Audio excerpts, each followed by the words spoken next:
Alors, si vous voulez, on va débuter avec un mot de prière. Seigneur notre Dieu, nous nous plaçons devant toi en sachant que tu es celui qui nous voit complètement, sans réserve. Rien n'est caché devant toi. Et on te demande de parler à nos cœurs tout au long de cette étude, de ces conversations que nous aurons les uns avec les autres. Rapproche-nous de Jésus. Rapproche-nous de son cœur, de sa pensée. J'oserais même dire, Seigneur, fais-nous voir Jésus.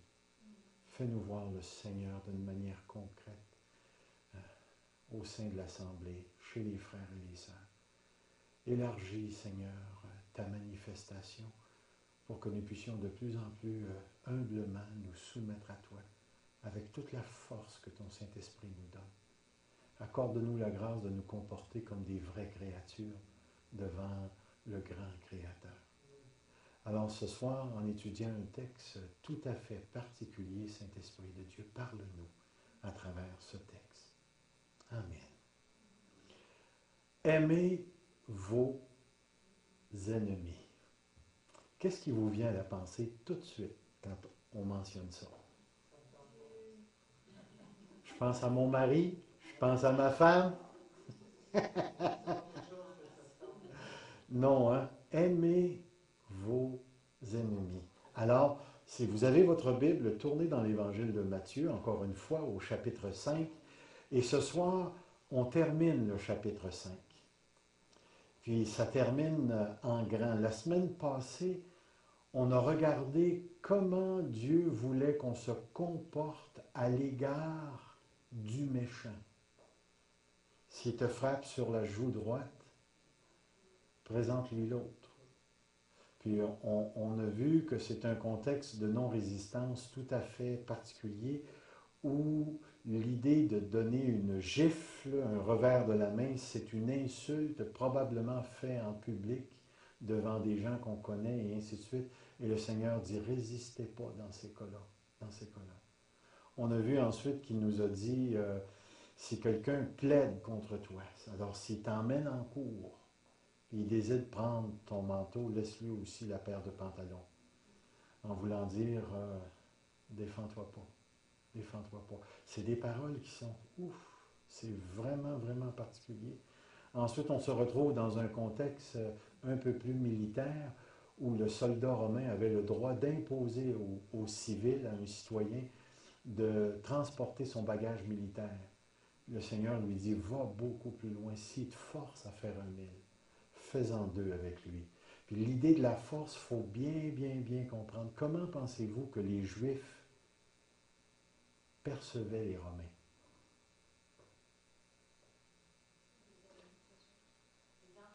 Des envahisseurs. Des envahisseurs. Pourquoi? Parce qu'ils sont entrés à Jérusalem, sont entrés dans la terre promise, sont entrés en Judée, puis ils ont pris possession. Et à partir de ce moment-là, bien, Israël était sous le gouvernement. D'ailleurs, Israël, après Babylone, je pense qu'il y a eu une toute petite période qu'on appelle la période hasmonéenne, avec Judas Maccabée. Je ne sais pas si vous savez, vous avez les livres de Maccabée dans la version catholique, là, qui inclut premier, deuxième Maccabée, où à un moment donné, ils ont tenté de détruire Jérusalem, puis Judas Maccabée s'est levé et a littéralement libéré euh, euh, la, la Judée des pouvoirs militaires. Et il a réétabli les sacrificateurs et ainsi de suite, mais malheureusement, ça a tout resté à l'intérieur de sa famille et ça s'est corrompu en cours de route. Autour de l'an 65 avant Jésus-Christ, tu as vu la puissance romaine commencer à monter et à un certain moment donné, vous allez avoir un personnage assez fameux qui s'appelle Hérode, qui va devenir le roi des Juifs. Il va se faire appeler le roi des Juifs. Alors c'est quelque chose de pas mal intéressant d'étudier toute cette période-là. Et au moment où Jésus apparaît sur la scène, vous allez retrouver, comment est-ce qu'on les appelle, les sicarés. Pas les sucrés, là, mais les sicarés, qui étaient les zélotes, qui s'étaient donnés pour mission de faire venir, de faire apparaître, émerger le royaume de Dieu par la violence. Rappelez-vous que le temple a été détruit en l'an 70 et que la plupart des gens qui étaient restés là, c'était des combattants pour la libération de Jérusalem. Puis malheureusement, ça n'a pas tombé.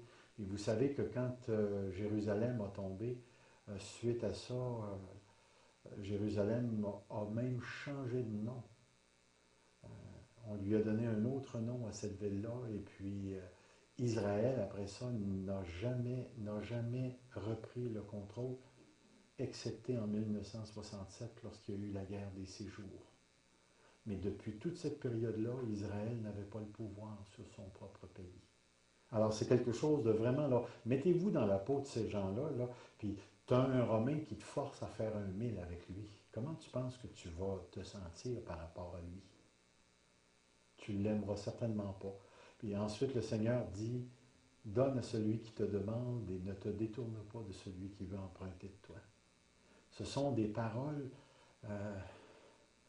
qui décrivent la justice du royaume de Dieu. Et là, on arrive à un texte que je vais mettre devant vous, qu'on va lire ensemble. Ce texte dit encore quelque chose de très, très, très impressionnant. Oui, Gilles? Oui, dans Matthieu 11, ce sont les violents qui s'en emparent. Hein? Pas certain, moi, que c'est bien interprété, cette manière de voir ce texte-là. Il faudrait le regarder à un moment donné. Ce serait un texte très, très, très intéressant, mais je ne suis pas certain qu'en disant que les gens doivent s'emparer par violemment du royaume de Dieu, je ne suis pas certain. Je ne sais pas s'il y en a dans... Yeah. Je ne sais pas s'il y en a d'entre vous qui sont rentrés violemment dans le royaume de Dieu. Y en a-tu ce soir? Êtes-vous né de nouveau par violence? Est-ce qu'on vous a rentré à coups de pied dans le royaume? Pardon? C'est pas ce que le texte dit. Ça en parle avec violence. Alors je pense que Jésus faisait justement référence aux zélotes dans ce contexte-là, qui essayaient d'établir le royaume de Dieu par l'entremise de la force militaire ou la force physique. Mais on en reparlera à un moment donné. On revient à notre texte qui dit « Vous avez appris qu'il a été dit, tu aimeras ton prochain et tu haïras ton ennemi. Mais moi, je vous dis, aimez vos ennemis. Bénissez ceux qui vous maudissent. Faites du bien à ceux qui vous haïssent.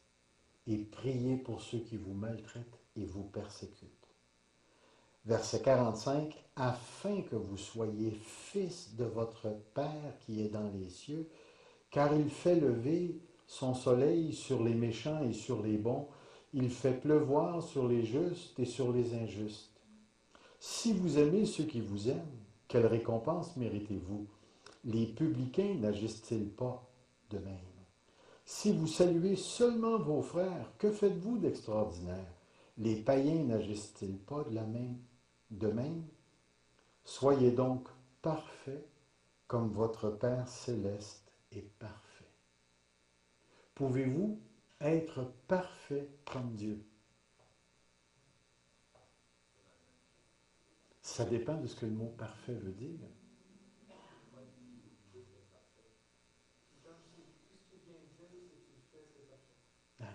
C'est très intéressant. Donc, il y a quelque chose ici.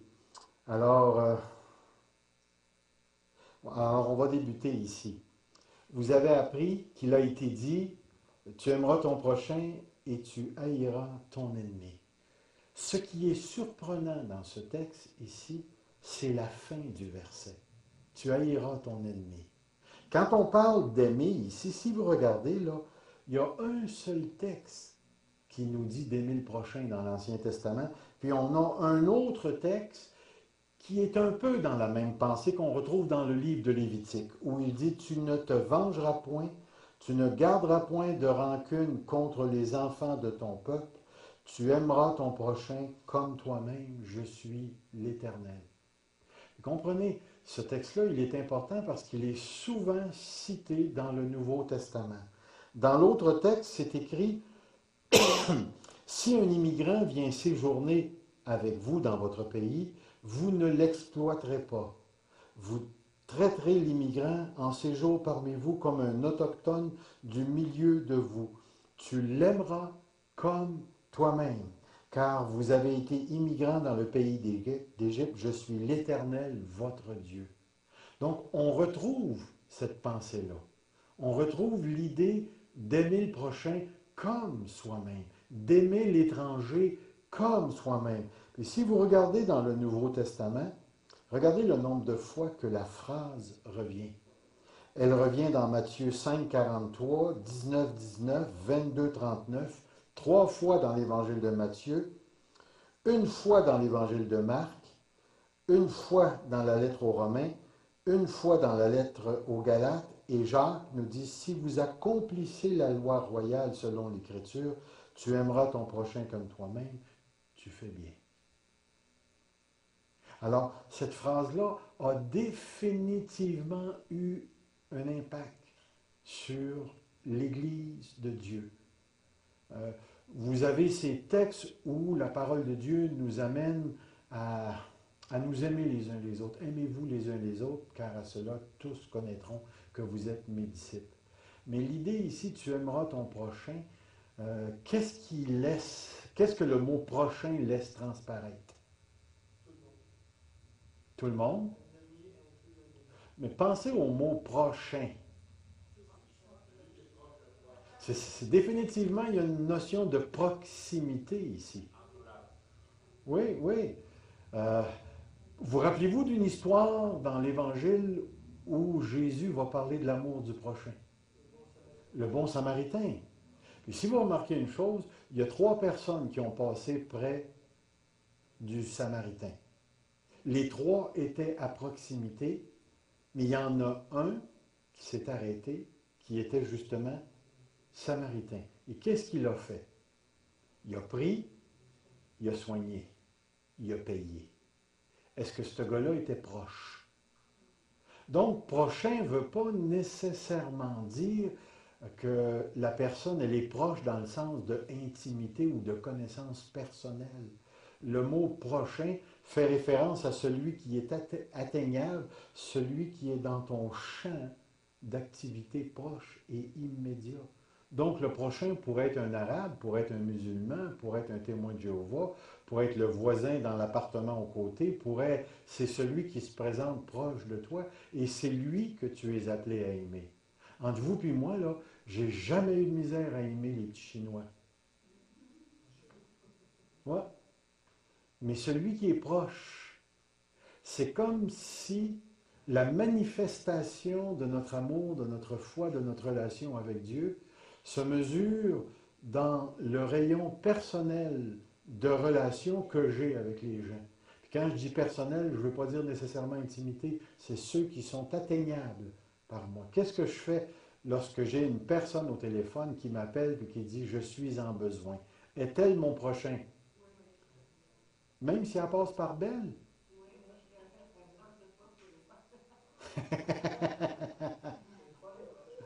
Là, on est en train de définir le mot prochain d'une manière électronique, là. Mais vous voyez l'idée. Puis quelquefois, j'ai l'impression que Dieu nous teste. Il va envoyer des gens près de nous en besoin. Et là, on va voir la manière dont la personne va se comporter, l'enfant de Dieu va se comporter à l'égard de cette personne-là. Et là, on va être capable de voir si oui ou non cette personne-là accomplit ce que Jacques appelle la loi royale. Tu aimeras ton prochain comme toi-même. Donc, vous savez que ce n'est pas pour rien que Dieu a pris toute la loi puis il l'a résumée en deux commandements.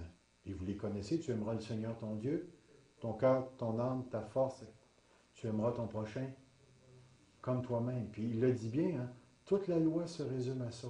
Donc on se rend compte que la loi avait pour but de nous emmener à aimer Dieu et avait pour but de nous emmener à aimer le prochain. Le prochain, c'est quelque chose de tout à fait extraordinaire. Pouvez-vous vous imaginer ce qui se passerait juste à Granby si les grands biens se mettraient à s'aimer ou à aimer en raison du prochain? Qu'est-ce que vous pensez qui se passerait? Pouvez-vous vous imaginer le réveil qui arriverait? Puis là, on parle juste du prochain. Ce qui est intéressant, c'est que Jésus va beaucoup plus loin que le prochain. Jésus va parler de l'ennemi. De l'ennemi.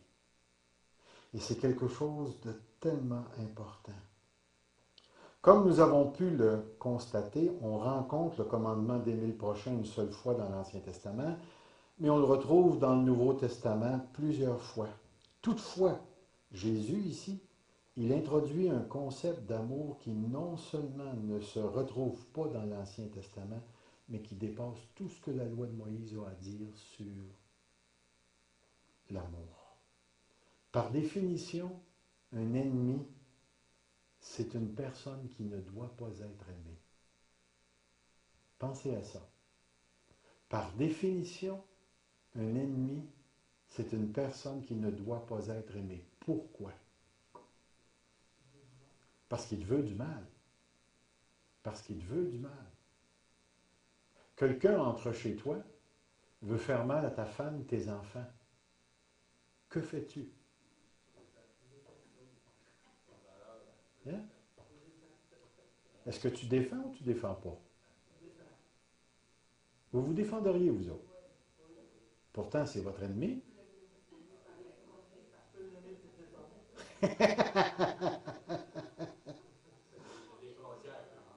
Hein? Est-ce que vous pouvez voir comment ça complique les choses? Oui, mais admettons qu'il rentre pour, je ne sais pas moi, tuer mes enfants. Est-ce que je vais laisser le gars tuer mes enfants?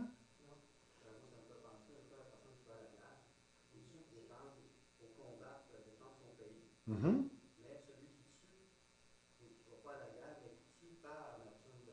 Mhm. Ah, définitivement. Mhm. OK. Définitivement. Il faut se protéger. Oui, parce que ça peut être stimulé par l'amour pour ses enfants, son épouse et ainsi de suite. Mais vous pouvez voir comment ça devient difficile. Jésus ne nous donne pas nécessairement de contexte, encore une fois ici. Il va nous parler de ceux qui veulent nous maltraiter, on l'a vu. Il va parler de ceux qui nous maudissent, qui nous haïssent. Puis il va nous parler de nos ennemis ici. Puis j'ai trouvé ça intéressant. Il dit, cette parole de Jésus, ces paroles ont engendré l'incrédulité et le mépris chez plusieurs interprètes qui, tout en les ridiculisant, ont déclaré ce passage utopique et politiquement impraticable et qui ne fait aucun sens dans le monde actuel. Les gens regardent ça et disent « Aimez vos ennemis ». Ça n'a pas de bon sens. Comment est-ce qu'on va politiquement mettre ça en pratique? Est-ce que ça marcherait dans le pays d'aimer nos ennemis? Est-ce que c'est faisable? Alors, et c'est pour ça qu'il est intéressant de garder ça dans le contexte du royaume. Ce n'est pas un commandement que le Seigneur ici nous donne en tant que nation canadienne ou en tant que Québécois. C'est quelque chose qu'il donne à ses enfants qui sont dans le royaume de Dieu. Toutefois, c'est ici que Jésus joue la carte d'éthique la plus forte. Aimer ceux qui vous aiment, c'est parfaitement humain. Mais aimer ceux qui vous détestent, c'est divin. C'est divin. Un gros problème. Tu aimeras ton prochain comme toi-même, mais tu haïras tes ennemis. Où est-ce que Jésus est allé chercher cette phrase-là? On retrouve la première partie de la parole dans l'Ancien Testament, mais où est-ce qu'on retrouve le commandement d'haïr les ennemis dans l'Ancien Testament? On ne le retrouve pas. On ne le retrouve pas dans la Bible, un commandement. Certains ont pensé qu'on pourrait le retrouver dans la communauté de Qumran. Vous savez de qui on parle lorsqu'on parle de la communauté de Qumran, les Esséniens? La communauté de Qumran, suite justement à la gérance ou à la monarchie esmonéenne, des gens ont vu le temple et le sacerdoce être corrompus durant cette période-là, et ces gens-là se sont séparés pour aller dans le désert. Puis probablement, en tout cas, c'est ce qui est pensé, que une grosse partie des gens qui se sont séparés de Jérusalem et qui ont quitté tout le rituel du temple étaient des prêtres qui sont allés dans le désert et qui ont formé une communauté qu'on appelle les communautés de Qumran parce que c'est un endroit qui est un petit peu au nord, là, ainsi de suite. Puis c'est à la place où ils ont trouvé les manuscrits de la mer Morte, qui représentent à peu près 920 quelques manuscrits qu'ils ont trouvés avec tout un paquet de choses. J'en ai mentionné ici. Vous avez le règle de la communauté, les manuscrits de la guerre, les hymnes d'action de grâce, puis il y en a bien d'autres. Des manuscrits, ils ont retrouvé des commentaires sur des prophètes de l'Ancien Testament. On a retrouvé des traductions de livres de l'Ancien Testament. Quelque chose, on a trouvé une véritable richesse quand on a trouvé ces caves-là. Certains pensent que Jean-Baptiste aurait ses origines. La manière dont il était habillé, ce qu'il mangeait, vivait dans le désert, qui aurait eu certains liens avec les Esséniens. Mais on ne sait pas. Mais une chose qu'on sait ici, c'est nous retrouvons dans les écrits de la communauté de Qumran le commandement d'aimer les membres de la communauté et d'haïr les outsiders, c'est-à-dire ceux qui sont en dehors de la communauté des élus. Cette dualité-là, les deux, haïr, aimer, était probablement tolérée parce que les membres de la communauté se désignaient comme le reste des fidèles. Jérusalem avait été corrompue, le sacerdoce avait été corrompu, eux autres se croyaient comme étant le reste. Et là, je vous donne un passage ici qui va parler de ce que je vous ai parlé, les Maccabées, les Asmonéennes, mais je veux m'en venir ici. Dans le livre des psaumes, on retrouve les psalmistes en train de dire des paroles tout à fait particulières. Regardez les textes. 26,5. Je hais l'assemblée de ceux qui font le mal. Je ne m'assieds pas aux pieds je ne m'assieds pas avec les méchants. 31,7. Je hais ceux qui s'attachent à de vaines idoles. Psaume 101,3. Je ne mettrai rien de mauvais devant mes yeux. Je hais la conduite des pécheurs. L'Éternel, n'aurais-je pas de la haine pour ceux qui te haïssent? Je les hais d'une parfaite haine. Est-ce qu'il y a quelque chose qui vous frappe dans ces textes? Je hais ceux qui font le mal. C'est-tu juste le péché? Il dit, je hais ceux qui font le mal. Regardez le verset 21, 139. Éternel, n'aurais-je pas de la haine contre ceux qui te haïssent? Ouf! Puis j'aurais pu mettre des textes où Dieu haït le pécheur.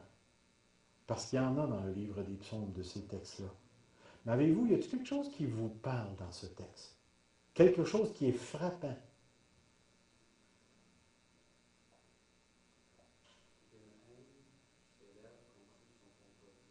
Oui. Mais vous remarquerez une chose, il n'y a pas de commandement. Ensuite, dans les textes, parce que c'est pas mal tous les textes que j'ai pu trouver dans les psaumes, ça parle toujours au « je ». Et ce qui est intéressant, et ce qu'on ne comprend pas très très bien, c'est que le roi faisait souvent figure de Dieu. Il était le représentant de Dieu. Il était le Messie. Messie. Le Messie. Vous savez ce que le mot Messie veut dire? Non. C'est le mot hébreu pour oindre. Il était le oint. Et en tant que oint, parce qu'il y avait 3 personnages dans l'Ancien Testament qui étaient oints, sacrificateur, prophète et le roi. Et la fonction du roi, c'était de jouer le rôle de Dieu. Voilà, il représentait le peuple d'une certaine manière. Alors, c'est très important ici, très très important de saisir que quand David va parler de la haine, je ne suis pas certain que dans les textes, il va parler de la haine en tant que moi, David, dans mon caractère, je t'haïs, toi, parce que t'es, ainsi de suite. Je pense que c'est une sorte de déclaration royale dans laquelle il vient dire que l'amour de Dieu est nécessaire et que ceux qui s'opposent réellement, on n'a pas le choix que de s'opposer en tant que nation juive à ceux qui détestent l'Éternel. Une autre chose qu'on sait, c'est que Jésus, à l'époque où il vivait, n'aurait pas utilisé cette parole-là, à moins qu'elle soit populaire chez les gens. Ce qui veut dire, entre la période du deuxième temple aller jusqu'à la destruction de Jérusalem, est-ce que vous savez à peu près combien ça représente de temps? Savez-vous quand est-ce que les Babyloniens ont descendu pour emmener Israël en Juda, en Babylone? Ça s'est passé autour de l'an 580 quelques, je pense, 560 quelques. C'est dans les 500. Ils ont resté 70 ans après ça, ils sont revenus. Mais ça s'est passé à peu près à... Après ça, ils ont reconstruit ce qu'on appelle le deuxième temple. OK?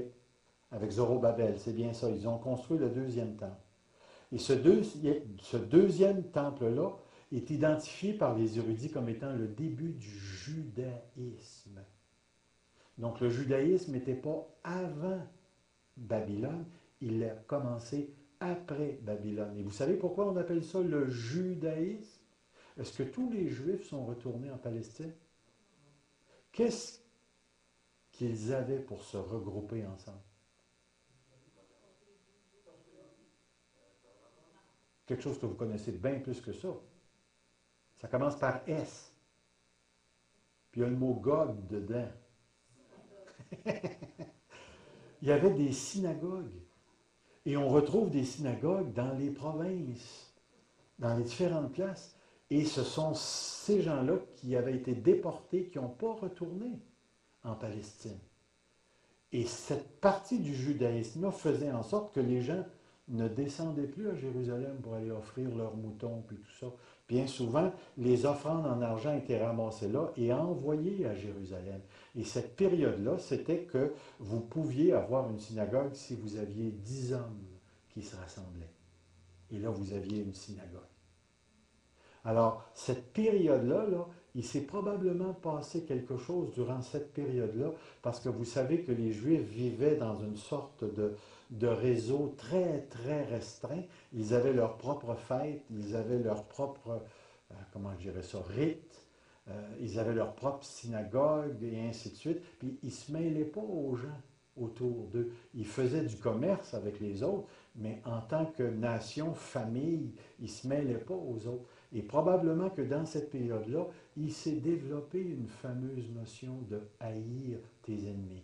Parce qu'après la Babylone, là, vous savez ce qui s'est passé? Il y a eu Alexandre le Grand. Puis après Alexandre le Grand, le grec s'est étendu partout dans tout l'Empire. Et la première chose qu'on a su, c'est qu'à Jérusalem, les gens commençaient à penser comme les Grecs. Les Juifs commençaient à penser comme les Grecs, à tel point que plusieurs ont perdu leur langue maternelle. De sorte qu'il y avait des gens qui ne parlaient plus hébreu pantoute. Et si vous vous rappelez à la Pentecôte, quand le Saint-Esprit a descendu, chacun les entendait parler dans leur propre langue. Puis là, il les mentionne toutes. Très intéressant comme phénomène à ce moment-là. Alors, il s'était probablement développé à cause de cette pression politique qui s'était faite sur eux, avec l'installation d'un roi Hérode qui n'était pas un juif et qui avait été placé par César à ce point-là. Alors, on se rend compte qu'il devait y avoir une haine naturelle contre les gens.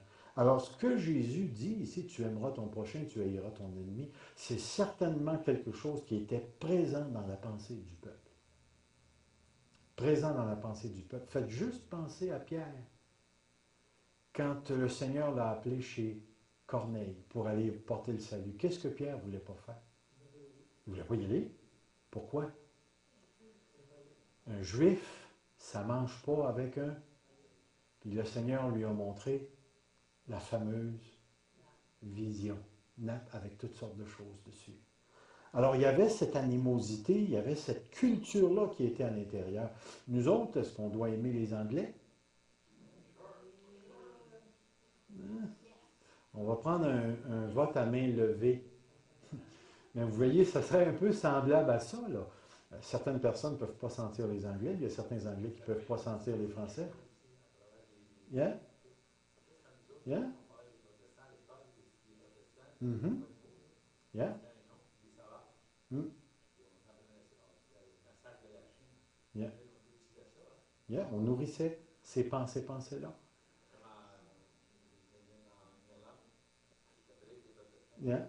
Ou dans le sud des États-Unis, les Blancs, les Noirs, des choses comme ça. Une haine qui se passe de génération en génération. Mais c'est là que ça devient révolutionnaire.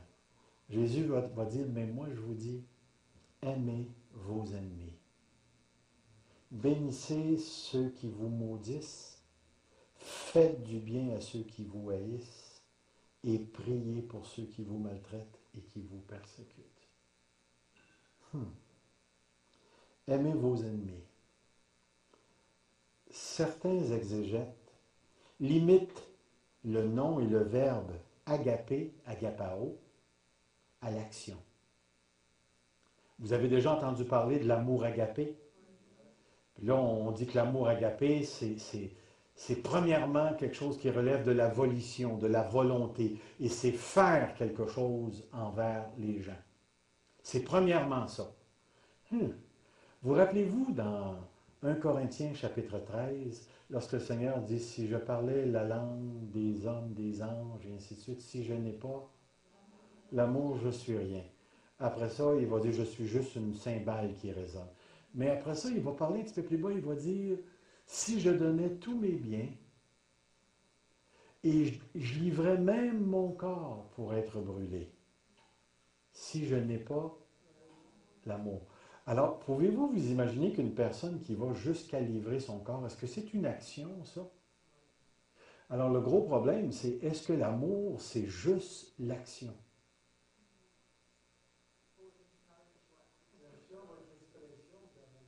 C'est intéressant comme pensée. Alors, si, admettons, on dit, oui, oui, tu peux aimer ton ennemi, tu as juste à lui acheter du pain quand il en a besoin. C'est très, très bien, mais ça ne veut pas dire que tu l'aimes.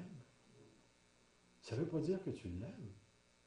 Parce que tu peux très, très bien acheter un morceau de pain pour te débarrasser de lui, pour calmer ta conscience, pour passer pour une bonne personne, et puis ainsi de suite, impressionner les autres.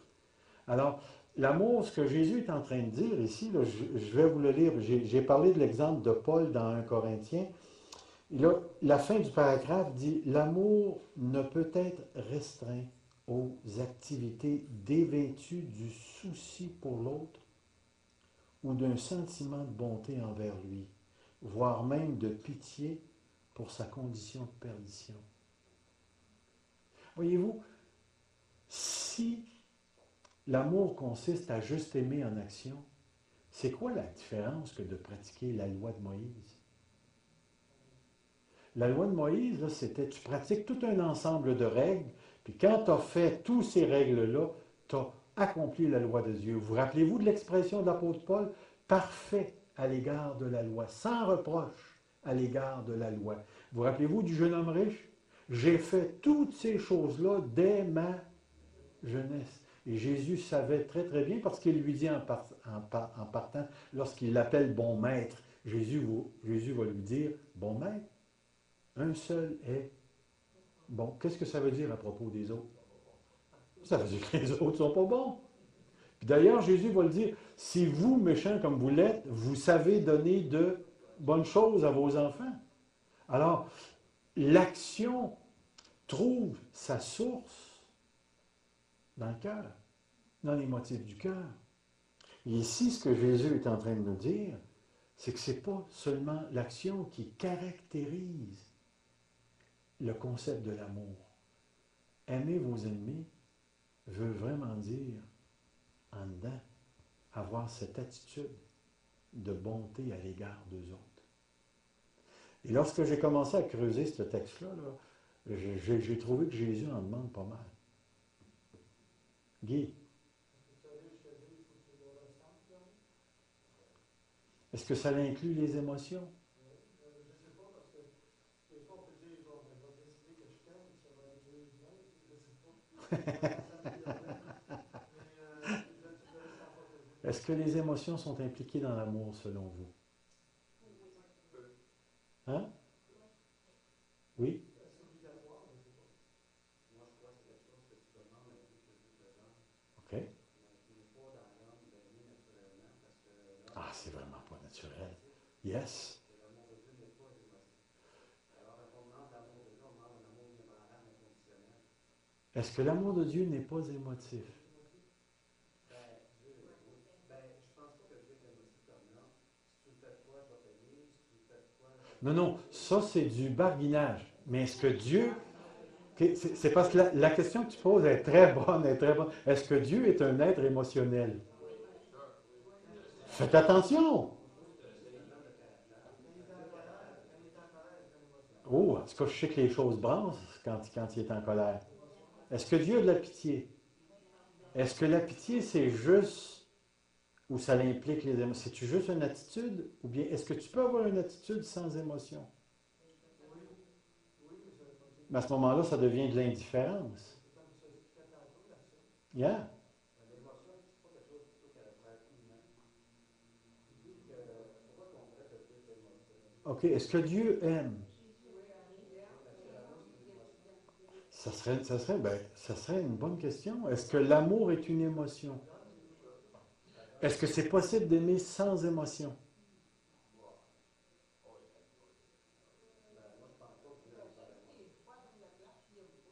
Oubliez pas, hein, que dans certaines théologies, Dieu ne doit pas réagir, Dieu doit rester tellement stable que Dieu est incapable de,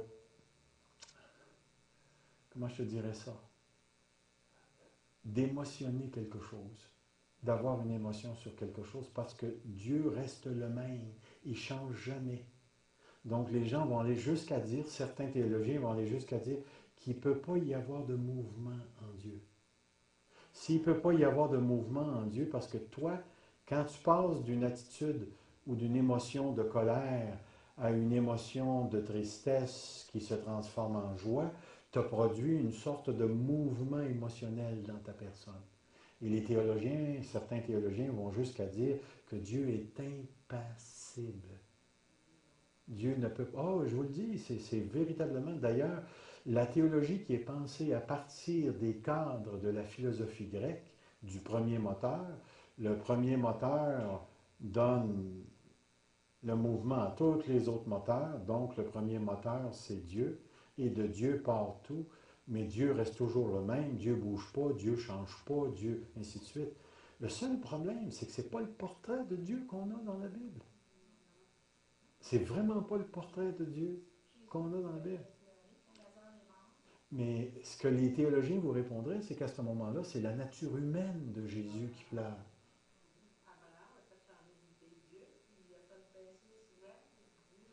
Oui, Moïse a fait la même chose aussi. Oui.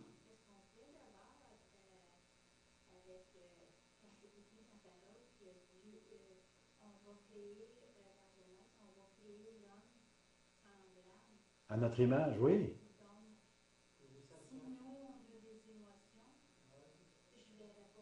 Voyez-vous, le danger pour nous, là, c'est de concevoir l'émotion comme séparable de l'être humain. C'est vrai que les émotions changent. Mais entre vous puis moi, là, juste entre vous puis moi, là, on va mettre toutes les autres de côté, juste nous autres à soir.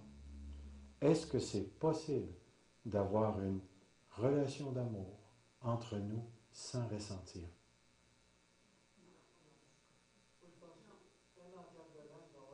Est-ce que c'est possible d'être platoniste, d'avoir un amour très platonique, là? On ne ressent rien.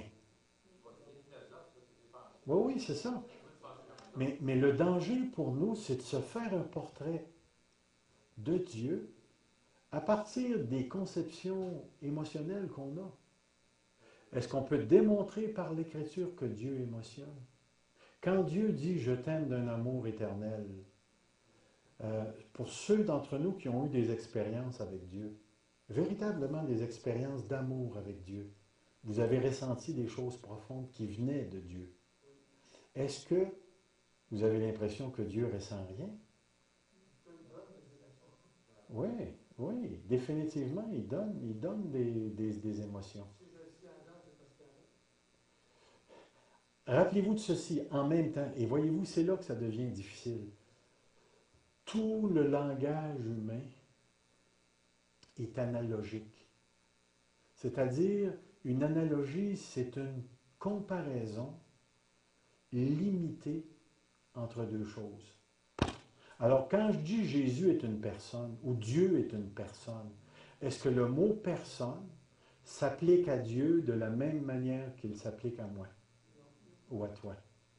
Alors, dans notre langage humain, on est rarement capable de saisir la totalité du phénomène parce qu'il y a plusieurs aspects du phénomène qu'on perd à travers le langage. Mettons, moi, j'ai eu une expérience très profonde où la gloire de Dieu descend sur moi.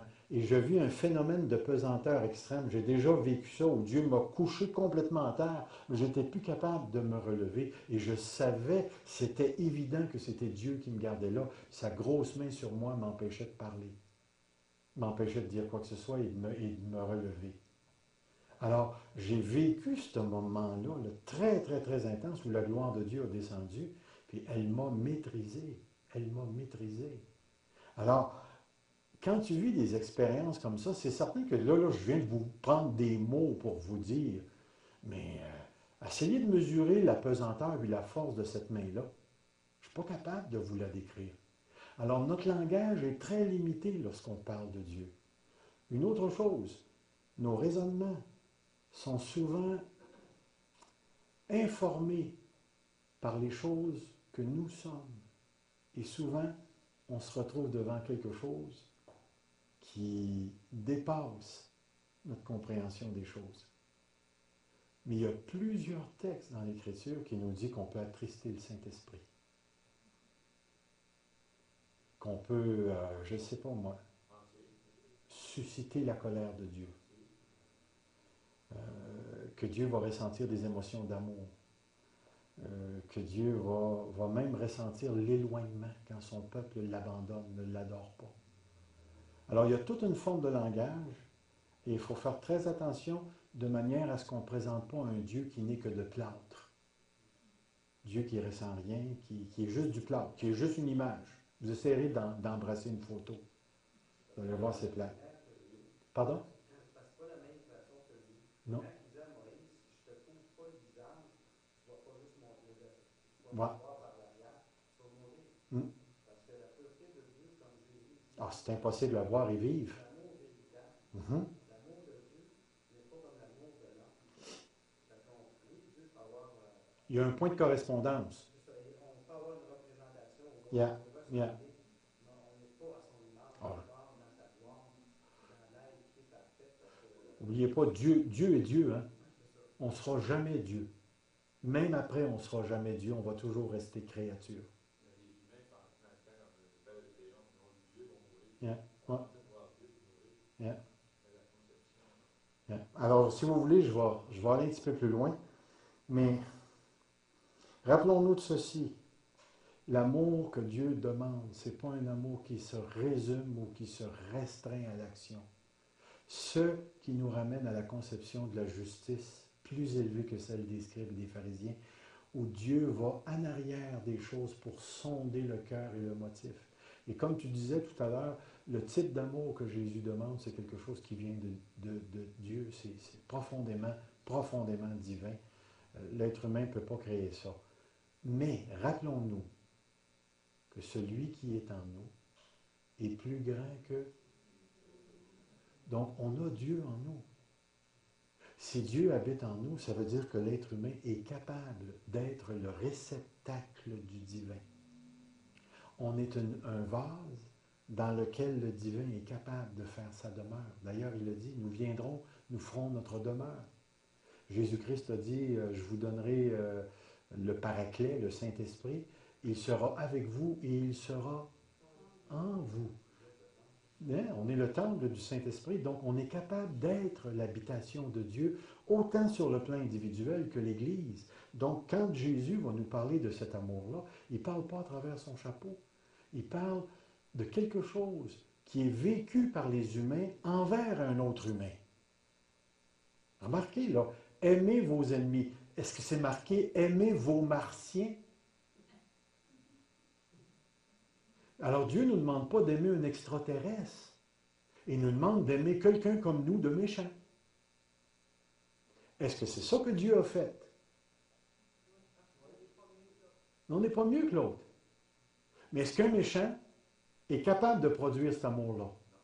Mais est-ce qu'une personne régénérée par le Saint-Esprit, qui a la vie de Dieu en lui, qui est promue par le Saint-Esprit, qui a l'habitation même de Dieu en lui, est capable d'aimer ce qui n'est pas aimable?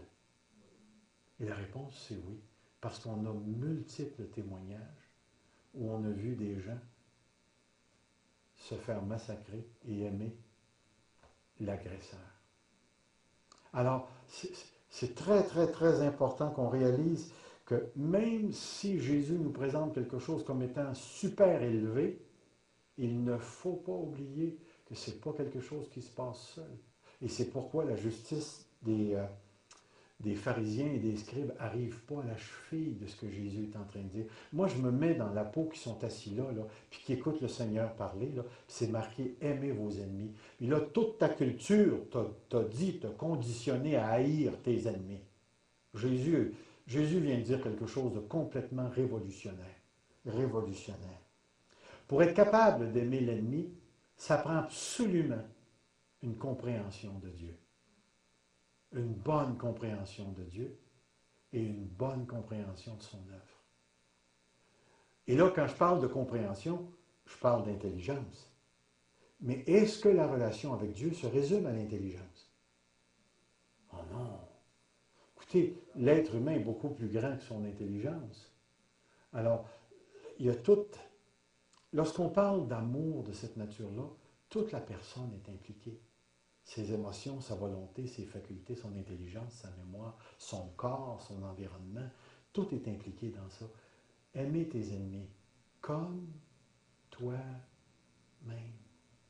C'est quelque chose d'extraordinaire ici. Et Jésus va dire, voici pourquoi vous devez aimer comme ça. Vous avez le petit mot afin que, qui est cette petite préposition qui se trouve à indiquer le but pour lequel, afin que vous soyez fils de votre Père qui est dans les cieux. Question.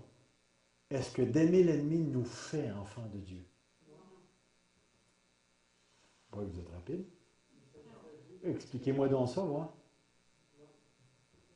Est-ce que le fait d'aimer l'ennemi nous fait enfants de Dieu? Pardon?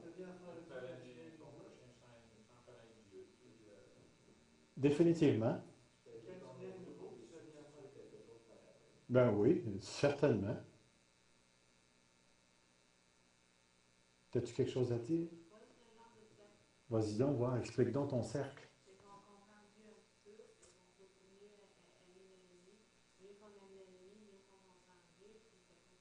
Ah, définitivement, il y a comme une sorte d'interaction. Oui?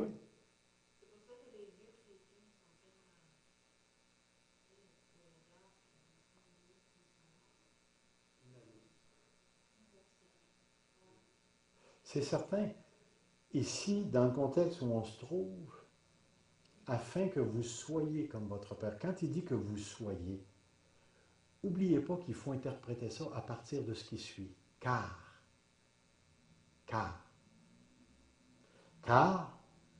Dieu, fait lever son soleil sur les bons, sur les méchants et sur les bons. Il fait pleuvoir sur les justes et sur les injustes. Ce qu'on est en train de dire ici, c'est que le comportement à l'égard de l'ennemi reflète le comportement de Dieu à l'égard des ingrats et des méchants et des rebelles. Parce que Dieu fait lever son soleil sur les bons, sur les mauvais. Est-ce qu'il est capable de faire lever son soleil juste sur les bons?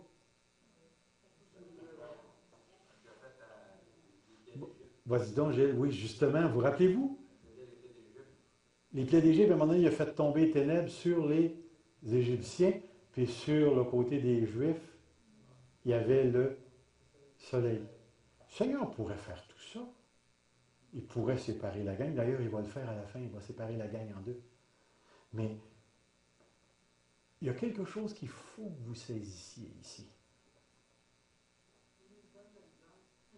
OK, Dieu nous donne l'exemple. Regardez bien. Il faut reconnaître que l'amour de l'ennemi est en lien direct avec le caractère de Dieu. Agir, comme le verset précédent le demande, ne fait pas de nous des fils de Dieu, car cela est présupposé dans la demande. L'agir est plutôt la démonstration de la légitimité de cette relation-là.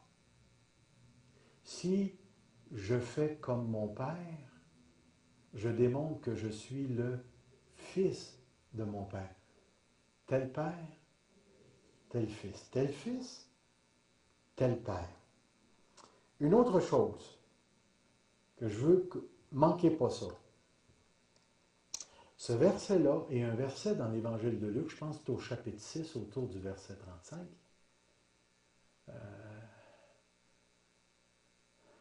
Dieu est bon envers les ingrats, envers les méchants. Lorsqu'un certain groupe de théologiens, surtout de la classe réformée, ont développé un concept qui est vraiment, vraiment intéressant. Est-ce que Dieu est bon pour le méchant?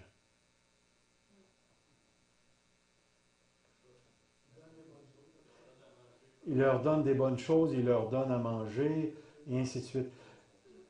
Ils ont développé ce qu'on appelle la grâce commune. Regardez ici.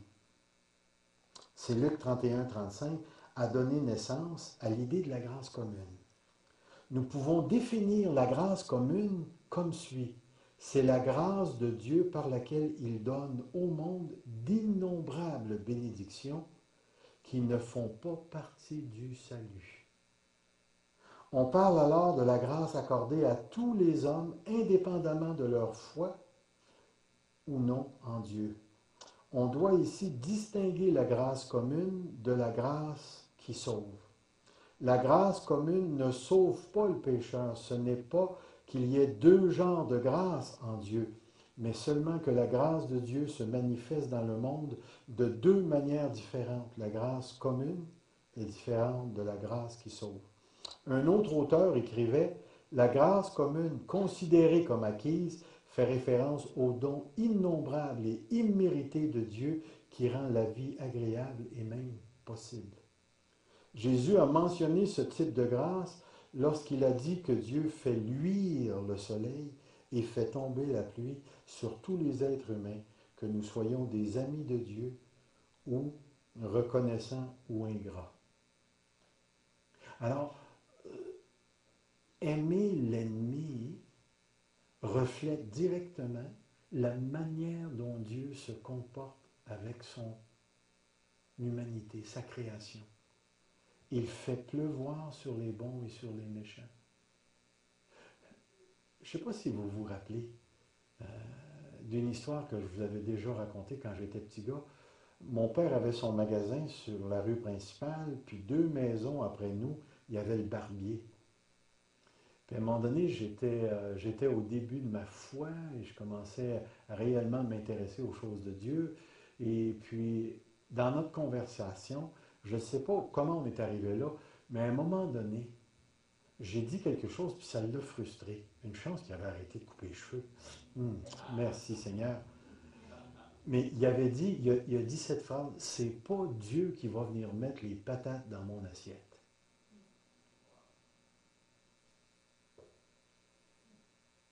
Et moi, je n'étais pas assez ferré pour lui répondre. Parce que si j'avais eu à lui répondre, voici ce que je lui aurais dit.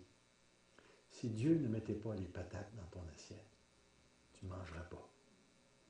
En dépit de tous les efforts que tu ferais pour les semer, les récolter, puis te les faire cuire. Pourquoi?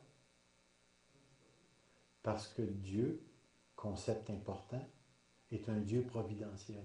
Il gère la totalité de l'univers selon sa sagesse, selon les plans qu'il a déterminés et les décrets qu'il a fixés. Si tu peux manger, c'est parce que Dieu te le permet. Si tu es capable de faire ça comme ça, avec tes doigts, c'est parce que Dieu te le permet. Même les cheveux de ta tête sont... Puis même, il va plus loin que ça, il n'y en a pas un qui tombe sans que ce soit la volonté de mon Père. Alors, Dieu n'a pas laissé son univers au hasard. Mais à l'intérieur de cet univers-là, on retrouve l'expression d'une bonté qui n'est pas reconnue, mais qui est réellement là. Avez-vous déjà rencontré une personne qui ne croit pas en Dieu, puis qui espère quelque chose dans le futur, puis qui le reçoit? Moi, quand j'étais plus petit, là, je demandais pour un saxophone. Ma mère était allée aux États-Unis, puis elle m'avait laissé entrevoir qu'elle m'acheterait un saxophone. J'ai eu un saxophone, mais il est en plastique. C'était pas un vrai. Fait que mon espérance a été pas mal déçue quand elle est revenue à la maison. Mais vous avez déjà vu quelqu'un espérer puis recevoir? Avez-vous déjà vu quelqu'un prier la Sainte Vierge puis recevoir?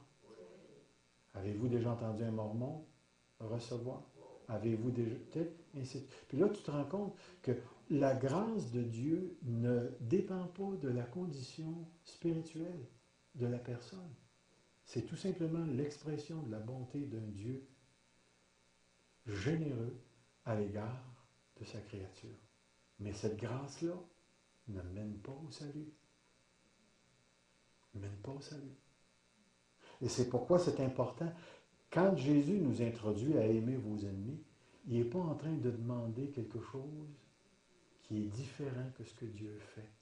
Et c'est pourquoi lorsqu'on arrive ensuite au verset, par deux phrases, il va dire « Si vous aimez ceux qui vous aiment, de quel avantage ça vous est? » Parce que tout le monde fait ça. Les païens font ça, les publicains font ça, les prostituées font ça, les drogués font ça, les vendeurs de drogue font ça entre eux autres. Tralala, on aime ceux qui nous aiment.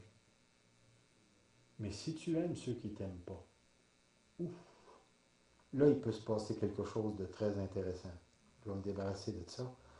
Puis je vais vous emmener à quelque part qui est très intéressant.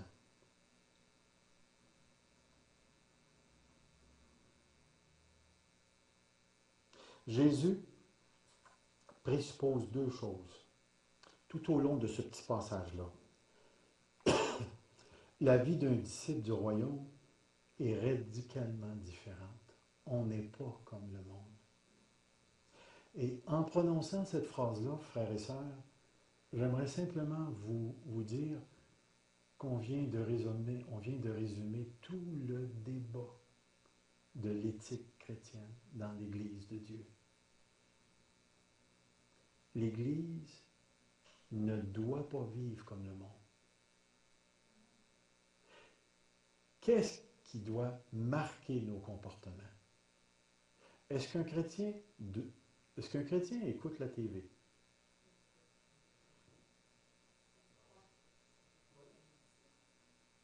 Voilà. Est-ce qu'un chrétien va écouter la TV quand il y a de la porno sur la TV? Qu'est-ce qu'on fait avec une chrétienne qui écoute toutes les soap-ops de l'après-midi?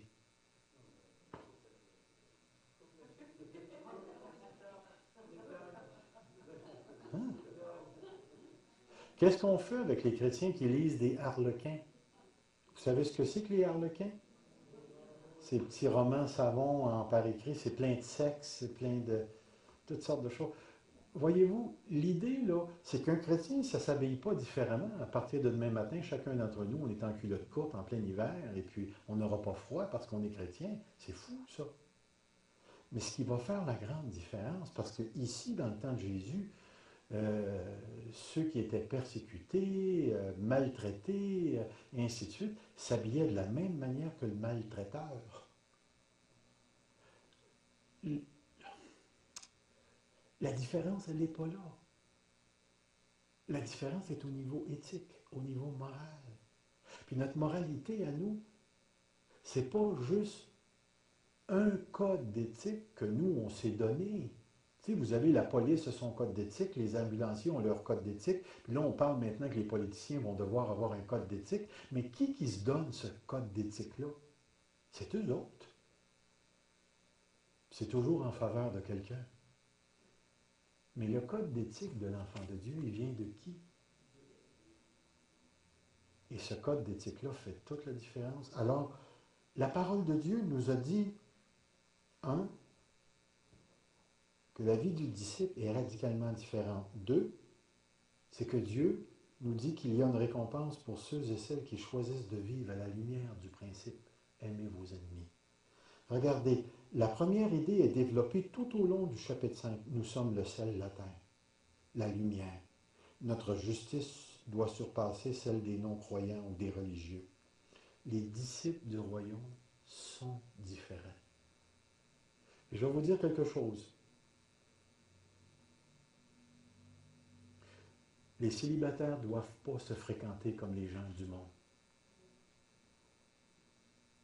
Je parle avec une personne qui est célibataire. 3-4 semaines de fréquentation, puis elle me demande si c'est correct d'aller au lit avec lui. Vous dites quoi?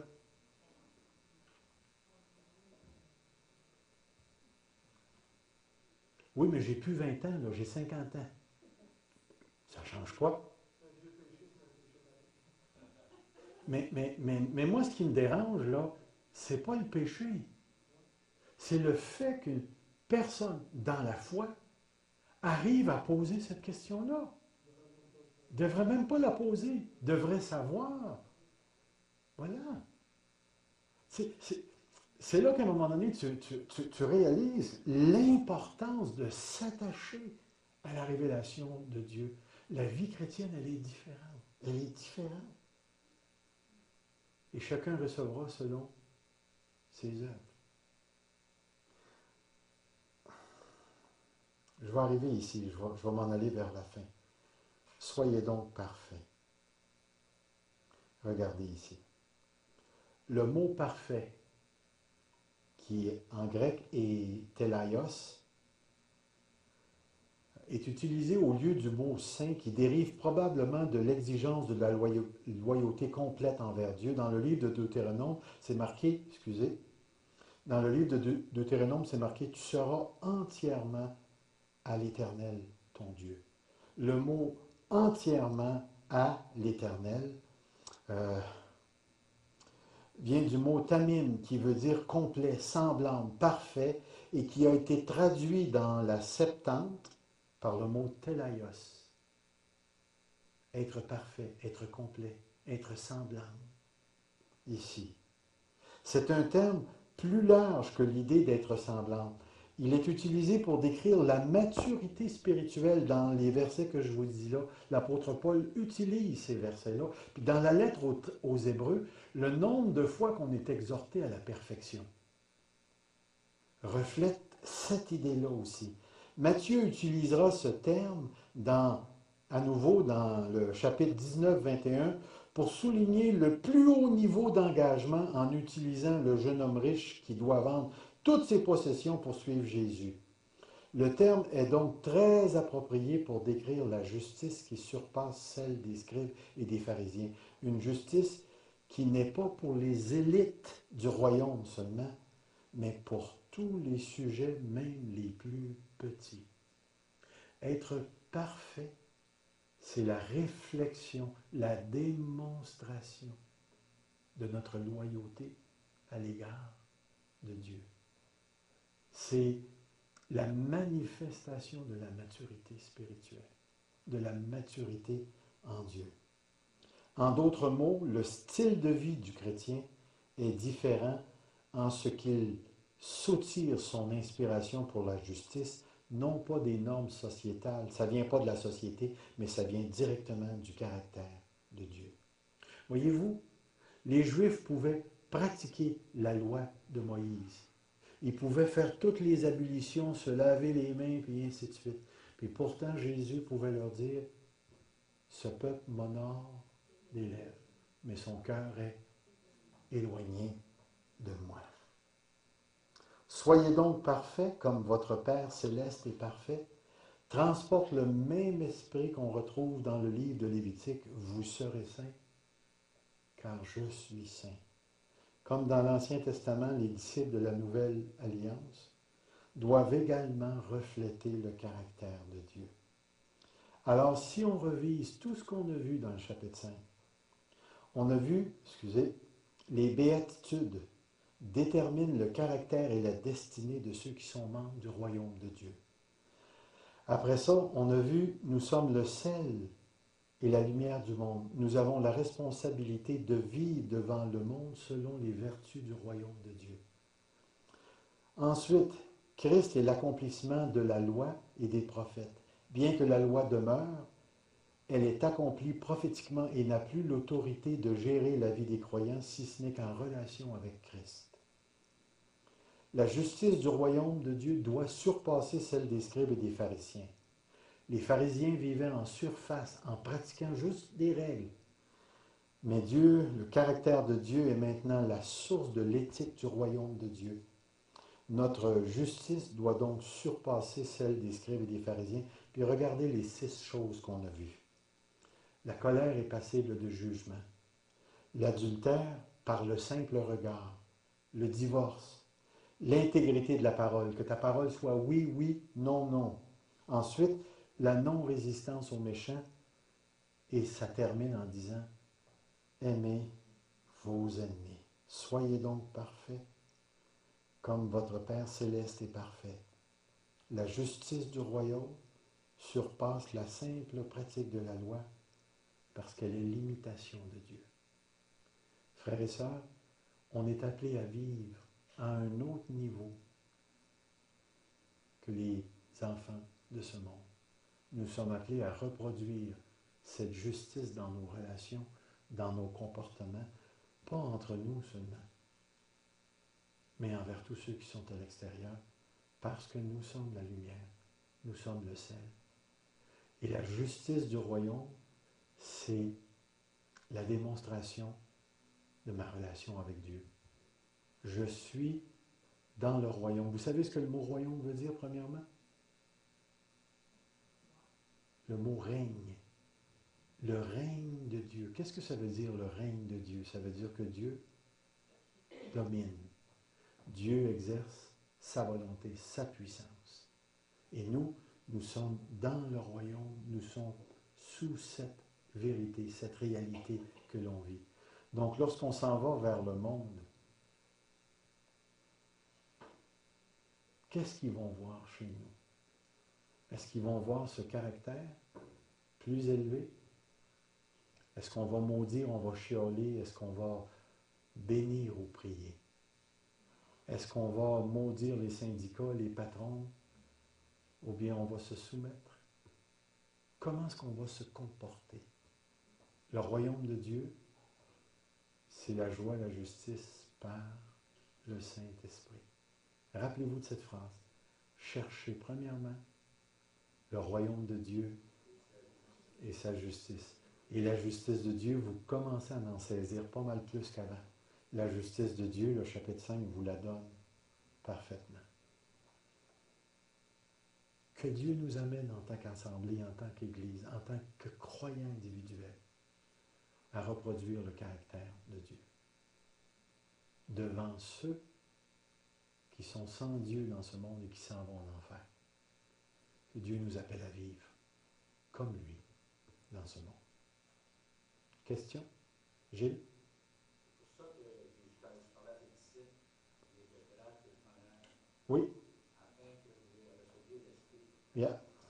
Quand tu parles avec les Galatiens, puis vous êtes sous la loi, Mm. vous faites les choses de la chair, et si vous êtes conduit par l'Esprit, voici le fruit de l'Esprit, la première chose, c'est Yeah. l'amour. L'amour. Donc la source, elle devient, déjà avant, il était à la prête là-dessus, il y a donc oui, il y a un changement. Yeah. C'est juste quand la loi, la loi de mort, Yeah. ça paraît, ça reste. Dites-vous, la loi n'a jamais été capable de changer le cœur. Jamais. Parce que la chair la rend sans force. La seule chose qui change le cœur, c'est l'Esprit de Dieu en nous. C'est la seule chose qui change le cœur. Il n'y a rien d'autre. C'est pour ça qu'une personne peut venir à l'Église, puis son cœur peut ne pas avoir été changé. C'est pour ça que nos enfants peuvent être élevés dans l'école du dimanche sans avoir un changement de cœur. Il y a juste l'Esprit qui est capable de faire entrer la vie où la mort demeure. Sur ce, Amen. Voilà. Merci beaucoup de votre attention.